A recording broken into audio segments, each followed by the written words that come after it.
möchte ihre Verbündeten lang lebe das bei Indien. We are therefore determined to fight shoulder to shoulder with you, no matter how long and hard the struggle may be, and no matter what the suffering and the sacrifice involved.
ঠিক আছে নেতাজি খুবই তো কম থেকেছেন। ওনার বাবা সম্ভবত এখানেই জন্ম এবং এখানেই বড় হওয়া, তারপরে উনি চলে। আপনি দেখাশোনা করেন মানে পারিবারিক তো মাঝে মধ্যে আসেন নাকি না? দুর্গাপূজা হয় কোনখানে? এই ঠাকুর দালানটা করে পোস্ট অফিসের সামনে ঠাকুর দালান। হ্যাঁ ঠাকুর দালান দেখেছি, ওই যে পোস্ট অফিসের মাঠটা, ওই যে একটা ছোট মাঠ,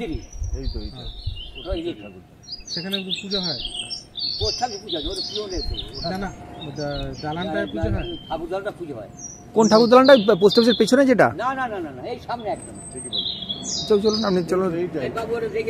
নেতাজি ঠাকুরদা হরনাথ বসু 1800 শতকের শুরুতে বা মাঝামাঝি কোদালিয়ায় এই পারিবারিক বাড়িটি তৈরি করেন এবং নামকরণ করা হয়েছিল হরনাথ লজ।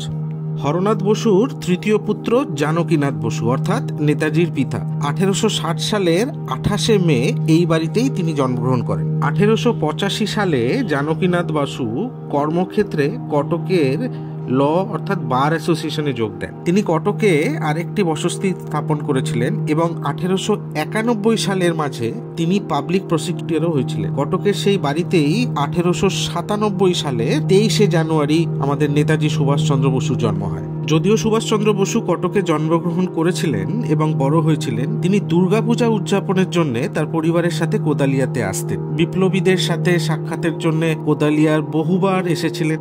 প্রবেশ মাত্রই গায়ে কেমন কাঁটা দিয়ে উঠলো। এই বাড়িতেই একসময় এসেছিলেন নেতাজি। খুব সাবধানে সিঁড়ি দিয়ে উঠে ওপরেই দেখি অদ্ভুত এক দরজা, কেমন যেন হেলে পড়েছে।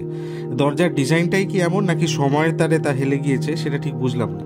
তবে দরজার ওপাশ থেকে একটা টানা বারান্দা, তারপরেই সেই ঘর যেখানে সুভাষচন্দ্র বোস থাকতেন।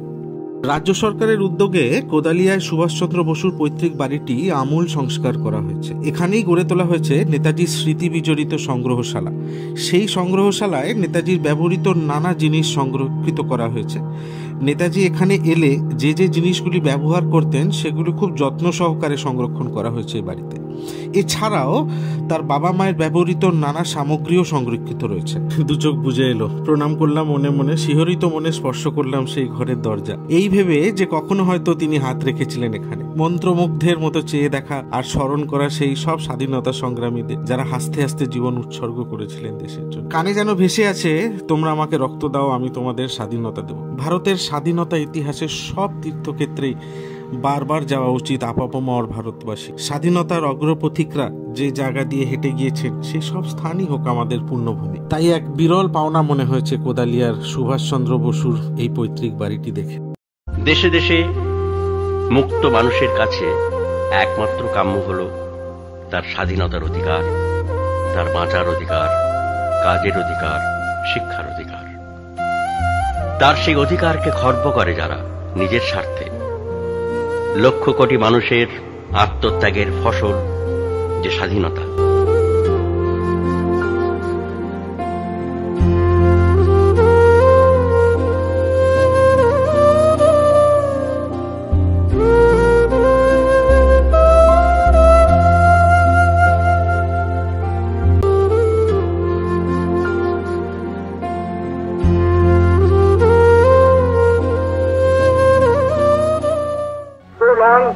as Anglo-American imperialism is not overthrown, India has no hope of achieving her liberty.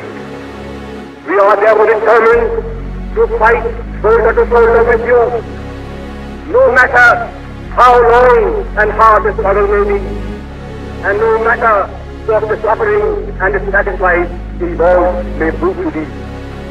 Your names will go down in history, not merely as the makers of a new world, not merely as the makers of a movie station, not merely as the makers of a new Asia, but as the makers and architects of a new world.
অনুরোধ রইল ইতিহাসের গুরুত্বপূর্ণ এই নিদর্শনগুলো নিজের চোখে একবার দেখে আসতেই পারেন।